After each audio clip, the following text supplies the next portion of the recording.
जय हिंद। आप सभी को गुरुवा गुरुकुल में स्वागत करते हैं। आज हम लोग दक्षिण भारत इतिहास का दूसरा क्लास करेंगे। एक क्लास हम लोग कर चुके हैं। आज हम लोग पढ़ेंगे कि दक्षिण भारत का उत्कर्ष कब से कब प्रारंभ, दूसरा चरण हुआ, उसके बारे में हम लोग आज पढ़ेंगे। बोला जाता है कि जब संगम युग का समाप्त हुआ 300 ईस्वी में, उसको बाद में धीरे धीरे उसको बाद में 500 ईस्वी आया। उसको बाद में पल्लव वंश का चरम उत्कर्ष चालू हुआ। बोला जाता है कि जब 500 से 1200 ईस्वी तक दक्षिण भारत में साम्राज्य विस्तार का सबसे बड़ा उत्कर्ष समय माना जाता है। तो उस समय कई वंशों का उदय हुआ। उस समय छोटे छोटे वंशों का उदय हुआ। एक भौगोलिक मैप के माध्यम से हम लोग समझेंगे कि कौन क्षेत्र में कौन वंश का उदय हुआ।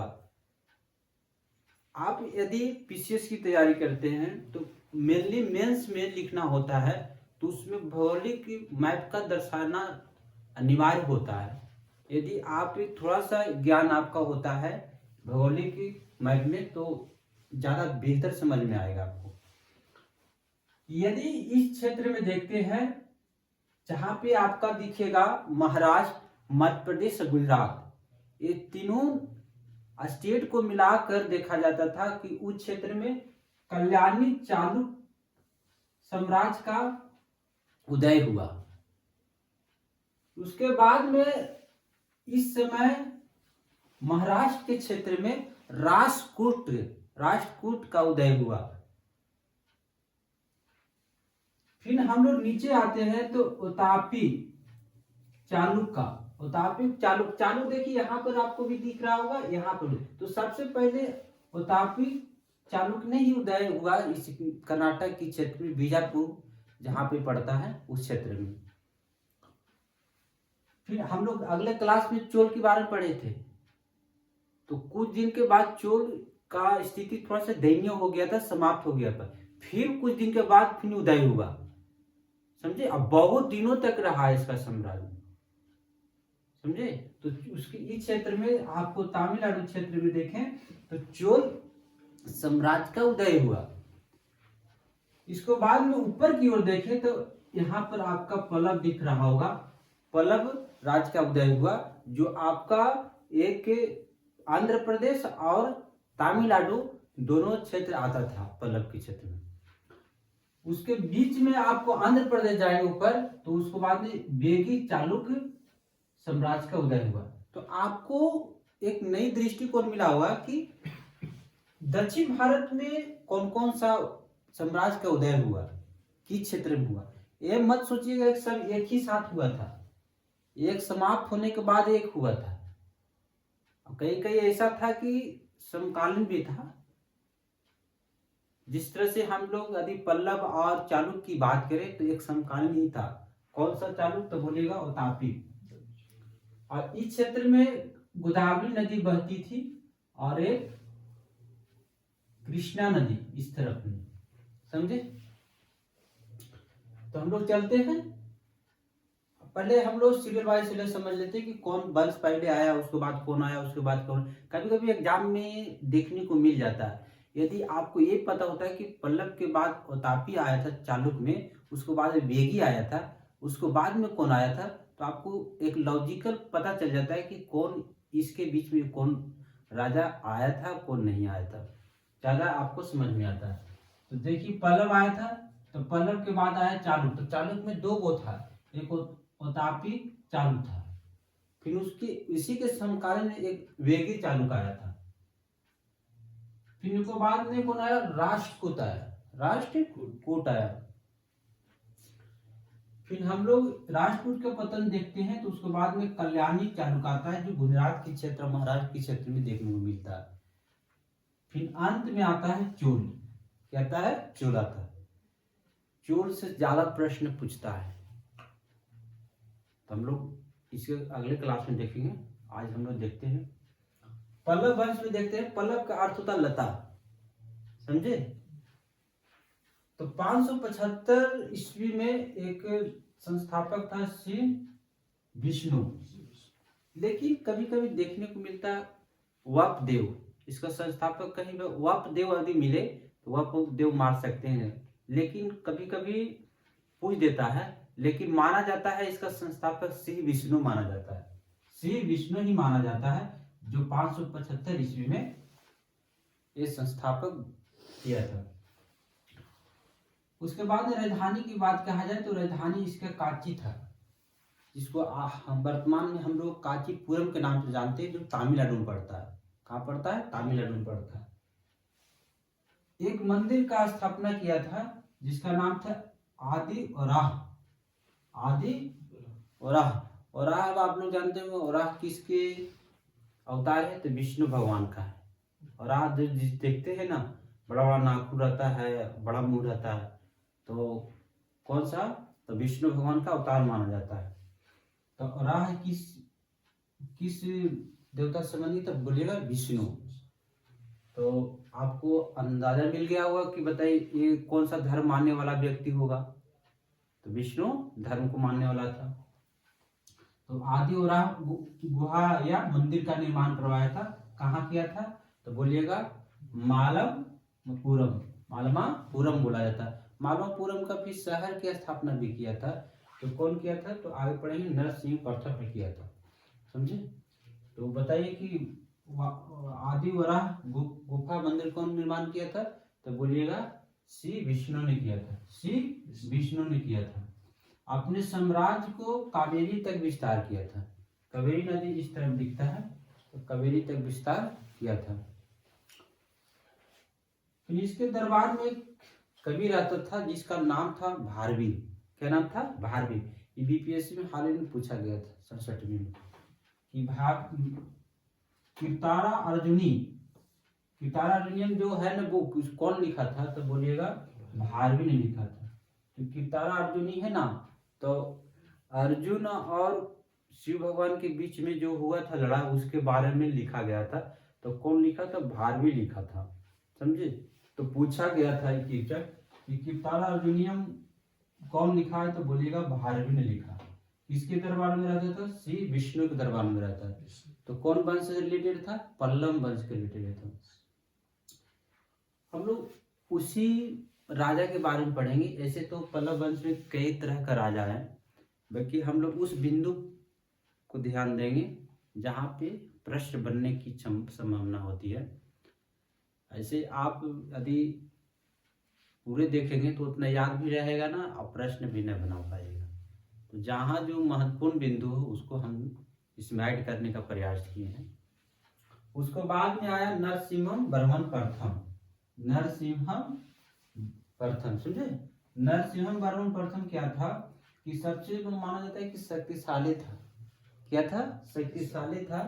जो ओतापी, जो कर्नाटक में पड़ता था, क्या पड़ता था? कर्नाटक में पड़ता था, उसको जीत लिया था। यहाँ जब पल्लव यहाँ है तो यहाँ कर्नाटक था आपके इस क्षेत्र में, तो ओतापी एक जगह था, वो जीत लिया था, समझे। तो जीतने के बाद ओतापी कोंड का उपाधि धारण किया था। ओतापी तो जगह का नाम था, कोंड मतलब जीतना होता। ओतापी को जीतने वाला व्यक्ति को ओतापी कोंड कहा जाता था। तो ओतापी कोंड कौन उपाधि धारण किया था? नरसिंह वर्मन प्रथम ने किया था। नरसिंह वर्मन प्रथम ने किया था। एक मंदिर का निर्माण करवाया था, समझे, जिसका नाम था क्या? महाबलीपुरम के रथ मंदिर। महाबलीपुरम एक जगह का नाम है, आपको तमिलनाडु में पड़ता है, लेकिन 7 रथ मंदिर था वहां, समझे। 7 रथ मंदिर था, निर्माण करवाया था। इसी के समय में हेनसोंग आया था। कहाँ से आया था? चाइना से आया था। आपको हर्षवर्धन पढ़ाए हो तो याद होगा कि हर्षवर्धन के दरबार में एक हेनसोंग आया था, भिक्षु। कहाँ से आया था? तो चाइना से आया था, ठीक है। और उसी समय आया था दक्षिण भारत में। तो किसके दरबार में आया था? तो क्या बोलिएगा? नरसिंह वर्मन प्रथम के दरबार में आया था। ठीक है। कौन जगह पर? तो कांची। कौन जगह पर? कांची। इतना तो आप लोग को याद हो गया। हम लोग शुरू से कर लेते हैं। पल्लव वंश का संस्थापक कौन था? श्री विष्णु। कब? 575 ईस्वी को। राजधानी कांची। कांची कहाँ पड़ता है? तमिलनाडु में। कौन सा मंदिर का निर्माण कराया था? आदि वराह मंदिर, गुफा मंदिर। फिर बताइए कि अपना साम्राज्य को कहाँ तक स्थापना किया था? तो कावेरी तक। बताइए इसके दरबार में कौन रहता था? तो भारवी। कौन रहता था? भारवी रहता था। बताइए कौन सा बुक लिखा था? तो कीर्तारा अर्जुनियम। कीर्तारा अर्जुनियम। फिर दूसरे बार इसके दरबार में कौन आया? तो बोलिएगा इसके बाद आया कौन? नरसिंह वर्मन। लेकिन इसके बीच में एक श्री विष्णु के बीच में एक महेंद्र प्रथम था, वो भी माना जाता है कि शक्तिशाली था, लेकिन इसका उतना प्रश्न देखने को नहीं मिलता। बोला जाता है महेंद्र प्रथम था, जो प्रथम एक ऐसा राजा था जो पहले जैन धर्म मानता था, बाद में शिव धर्म मानने लगा, मतलब शिव भगवान का पूजा करने लगा था। समझे? तो नर इससे ज्यादा प्रश्न पूछता है। नरसिंह प्रथम क्या थे? तो एक शक्तिशाली राजा थे जो ओतापी को जीता था। उपाधि कौन धारण किया था? ओतापी कोंड। ओतापी कोंड। इसके दरबार में एक आया था कौन? भिक्षु आया था। कहाँ से? चाइना से। जिसका नाम था हेनसम। महाबलीपुरम का रथ मंदिर का निर्माण यही करवाया था। कौन करवाया था? नरसिंह प्रथम। अब आते हैं हम लोग नरसिंह वर्मन द्वितीय माते। तो प्रथम पढ़ लिए, अब द्वितीय माते हैं। नरसिंह वर्मन द्वितीय ने कांची का कैलाश मंदिर, कांची का कैलाश मंदिर था, एक बड़ा पर्वत था, वो पर्वतवा को काट को बनाया था मंदिर। समझे? अलग से कोई ईटा उटा नहीं जुड़ा था, वो पूरे पर्वत को काट कर ही बना दिया था मंदिर। तो कैलाश मंदिर कहाँ पड़ता है? तो बोलिएगा कहाँ पड़ता है? तमिलनाडु में पड़ता है। समझे? तो कैलाश मंदिर अभी भी वहाँ पे देखिएगा, एक आकर्षण वहाँ पर समझिए कि पर्यटक के लिए, और लोग बहुत बड़ा आबादी में भी लोग वहाँ देखने के लिए जाते हैं सब। तो कैलाश मंदिर कांचीपुरम में कौन बनवाया था? नरसिंह वर्मन द्वितीय ने। एक मंदिर का और निर्माण कराया था जिसका नाम था हेरातेश्वर। एक विधेश्वर का भी नाम सुने होंगे, विधेश्वर भी आपको पता होगा, यही करवाया था। समझे? कभी कभी एग्जाम विधेश्वर की भी पूछ देता है, इसको याद रखिएगा। तो एक हो गया कैलाश मंदिर, एक हो गया हेरातेश्वर मंदिर। कौन करवाया था? नरसिंह वर्मन द्वितीय ने करवाया था। इसी के समय में बोला जाता है कि द्रविड़ शैली का विकास हुआ था। द्रविड़ शैली के मतलब से नहीं, जैसे मंदिर बनाने की 3 शैली हमारे देश में डेवलप हुआ। उत्तर भारत में एक नागर शैली हुआ, जो आपको पता होगा कि उसका जो होता है शिखर एक लंबा की तरह रहता है। समझे? फिर कृष्णा नदी के ऊपर और आपका पता होना चाहिए कि विंध्य पर्वत के बीच में जो एक शैली का विकास हुआ, उसको बेसर शैली कहते हैं। क्या कहते हैं? बेसर शैली। जो द्रविड़ और नागर शैली के मिला हुआ क्या है आपका शैली के निर्माण था? बेसर शैली। बेसर शैली का विकास हुआ चालुक्य के समय, और द्रविड़ शैली का विकास हुआ तो किसके समय? तो बोलिए पल्लव के समय। पल्लव में कौन था? नरसिंह वर्मन द्वितीय। नरसिंह वर्मन द्वितीय, याद रखिएगा, कभी कभी पूछ देता है। इसके दरबार में एक कवि रहते थे, विद्वान रहते थे, जिसका नाम था दंडी। समझे? दंडी था, दंडी तो अपना किताब लिखेगा, उसका नाम था क्या? 10 कुमार रचित। 10 कुमार रचित। तो कभी कभी पूछ देता है 10 कुमार रचित कौन लिखा? तो बोलिएगा दंडी। किसके दरबार में रहता था? नरसिंह वर्मन द्वितीय के बाद।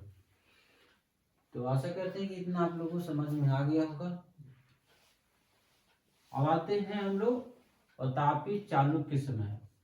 और ओतापी चालुक्य कहाँ है? यहाँ देखिए कर्नाटक। पल्लव के बारे में हम लोग पढ़ लिए। समझे? पल्लव के बारे में यहाँ पढ़े, चालुक्य। ये दोनों देखिए समकालीन ही थे। समझे? इसका संस्थापक जय सिंह थे। कौन थे? जय सिंह। ओतापी चालुक्य के समय बताइए संस्थापक कौन थे? तो जय सिंह थे। इसका राजधानी क्या था? ओतापी या बदामी। बादामी कहाँ पड़ता है? तो कर्नाटक में। कहाँ? कर्नाटक में पड़ता है। कर्नाटक में ही चालुक्य वंश का विकास हुआ। ठीक है। इस समय चालुक्य के समय एक सबसे शक्तिशाली राजा कौन था? तो बोलिएगा पुलकेशिन द्वितीय था। आपको पता होगा कि हर्षवर्धन जिस समय हम पढ़ाए थे उस समय आपको बताए होंगे कि हर्षवर्धन को कौन हराया था? पुलकेशिन द्वितीय हराया था। कहाँ?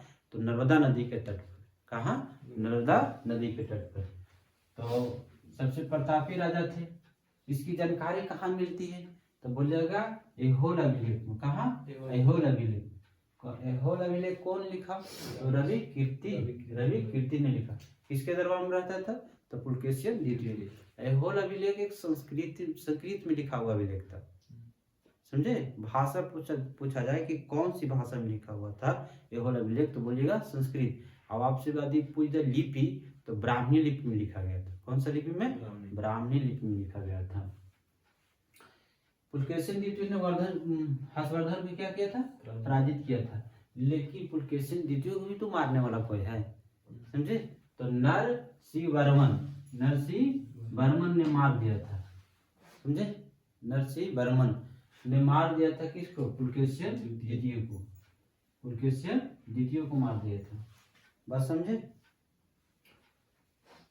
पराजित कर दिया नरसिंह प्रथम, जो द्वितीय क्या कर दिया? पुलकेशिन द्वितीय को पराजित कर दिया। उसी के समय एक ही क्या था जो आपको नजर आ रहा होगा कि पुलकेशिन द्वितीय बहुत शक्तिशाली राजा थे। तो आंध्र प्रदेश को जीत लिया था। आंध्र प्रदेश को क्या कर लिया था? जीत लिया था। और जीत के और अपने भाई जो था, क्या नाम था उसको? भाई नाम था उसको विष्णुवर्धन। क्या नाम था? विष्णुवर्धन। विष्णुवर्धन को दे दिया। समझे? और दे देने के बाद वहां पर एक चालुक्य वेगी चालुक्य का साम्राज्य स्थापना किया था। वेगी चालुक्य। तो वेगी चालुक्य किसके समय बताइए स्थापित किया गया? तो बोलिएगा पुलकेशिन द्वितीय। पुलकेशिन द्वितीय कौन दिया था? तो बोलिएगा पुलकेशिन द्वितीय ही दिया था अपना भाई को। और समझे? विष्णुवर्धन नाम था। क्या नाम था? विष्णुवर्धन। इसका बताइए कि अंतिम राज शासक कौन था? तो कीर्तिमान द्वितीय। कीर्तिमान द्वितीय। कीर्तिमान द्वितीय ने को हरा दिया था कौन? राष्ट्रकूट का एक राजा था दंतेदुर, मार दिया। अपने फिर राष्ट्रकूट का स्थापना कर दिया था कीर्तिमान को पराजित करके। समझे? तो वेगी। अब आगे कौन सा? तो कब पूछता है इसको? ज्यादातर आपको यही सब पूछता है, पुलकेशिन द्वितीय से संबंधित पूछता है। कभी काल प्रतापी चालुक्य संस्थापक पूछ देता है, कभी काल नरसिंह द्वितीय वाला पूछ देता है, और प्रथम वाला पूछता है। बताइए ह्वेनसांग किसके दरबार में गया था? तो बोलिएगा नरसिंह प्रथम के दरबार में गया था। तो वेगी चालुक्य का संस्थापक कौन था? तो विष्णुवर्धन था। कौन था? विष्णुवर्धन था। इसका राजधानी कहाँ था? वेंगी।